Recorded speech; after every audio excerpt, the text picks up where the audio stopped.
Hey guys, welcome back to RBB. I'm Aaron, and today we're going to be talking about get home bag concepts. So, we've already done a get home strategy video as well as a 2024 pocket and EDC bag dump videos. But today, like many of you guys who've been doing this for a long time, I've been into get home bags one fashion or another for well over 30 years. And that doesn't necessarily mean that I was always doing it right, but it's something that kind of evolves. And I started to realize that my concept really wasn't working for me. So I'm going to show you what I've kind of evolved to, and then we can go from there.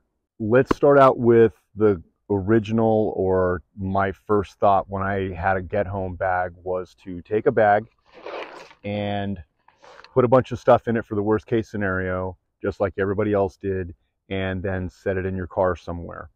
The problems that I ran into with that concept was that, number one, there were times when I didn't check the bag for like well over a year. And whatever food that I had in there, which was a good idea at the time, had either gotten stale or I probably wouldn't have wanted to eat it unless I had to, my last resort. There were other considerations, such as I would take stuff out of the bag and then not replace it, or even the idea that, and this isn't my original bag, but the concept that it was loaded for the worst case scenario, maybe a 30-mile hike over uneven ground, and maybe I was going to find myself in a situation where I was only 8 miles from home and I didn't need all of that stuff, but yet that's the bag, so you're going to pick it up and you're going to lug all that stuff 8 miles. So I started to think maybe there's a better plan out. And so what I started looking at was sort of the cafeteria style concept, and that is something like this. And I'll show you what I got. So I'm going to start with the smaller container first, and this is all about food and cookware, which you can see it's not even full, but I do have some freeze-dried food in here. I have some cookware, and I also have a Sawyer water filtration system, as well as a small camping stove and some gas to cook a hot meal if need be. These are like the worst case scenarios, but if need be, I also have a emergency food rations.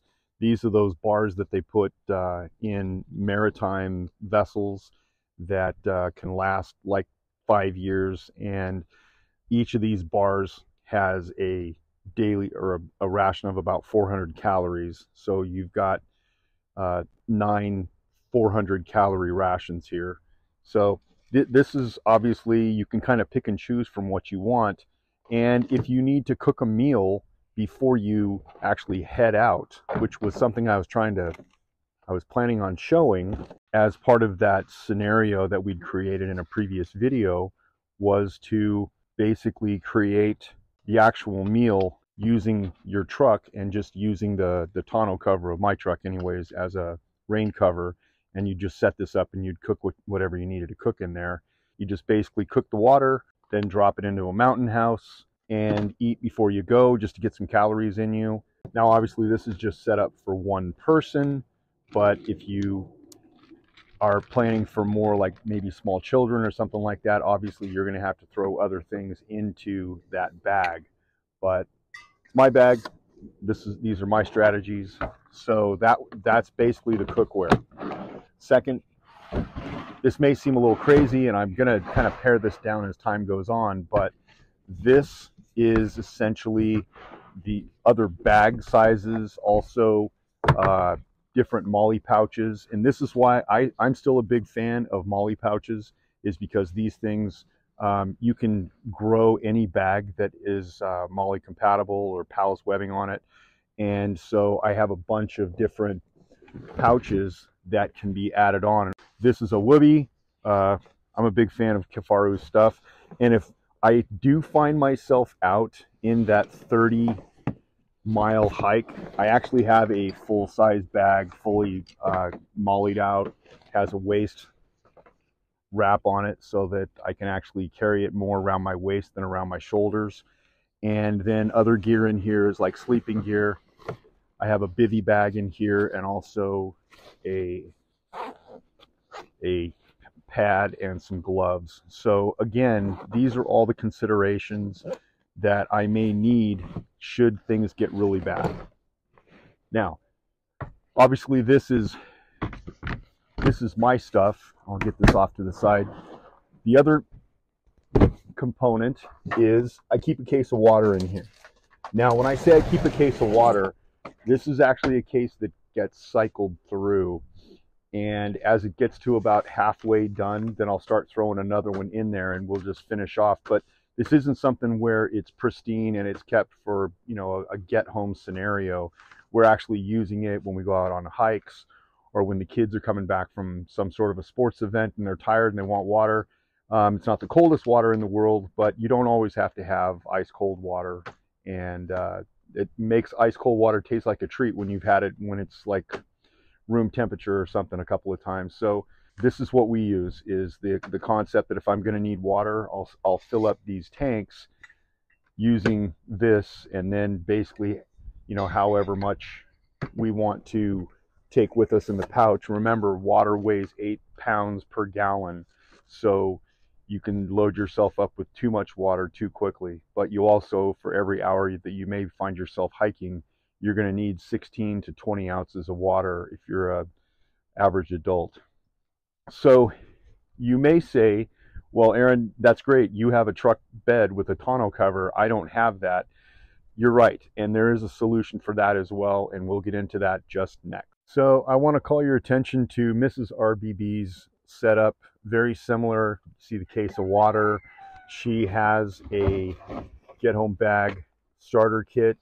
I went through this with her at one time, but I have always encouraged her, if she had to move out from somewhere and grab this bag, I would say take the time to go through it so that you know not only what you have, but where it's at.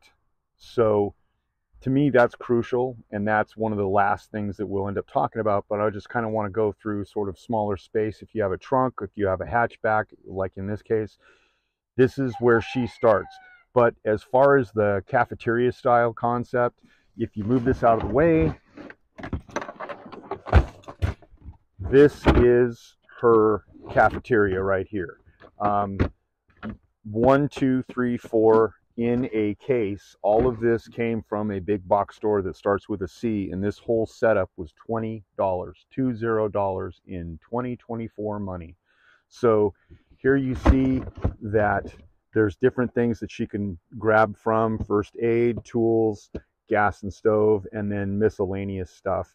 And you can categorize it however you would want to, but to me the concept is that you don't necessarily have to build a bag for the worst case scenario if you're able to have stuff that you can pick and choose from and actually know what it is you're going to have as you're walking down the road because you just grabbed it. To me, that is huge, and that's where you start with an EDC bag, and then that the contents that you know and use on a daily basis or a weekly basis, then you're adding to that with the stuff that you've assessed based on your situation right now of how you're going to get home. So perhaps you're 10 miles away from home, and you know that the average human being, the average adult, it takes 20,000 steps to get 10 miles, and you know that you can make it in probably 4 hours. And so for each hour, you're going to need 16 to 20 ounces of water. Then you can start doing mental calculations on the amount of water you're going to need and what sort of tools you may need along the way, and then go from there. So just to recap a little bit, remember that I keep my perishable food like power bars and granola bars and stuff in my EDC bag. And so if for whatever reason I have to transfer the important things from my EDC bag into a bigger bag, those are clearly going to go in there with me, but they start here so that I can cycle through them and they're not sitting in the get home bag getting old and nasty. So folks, Thanks for watching. I'm really interested to hear what you guys have to say about this concept and where you would take it or where you have taken yours. And we'll see you right back here soon on ranges, backstops, and berms.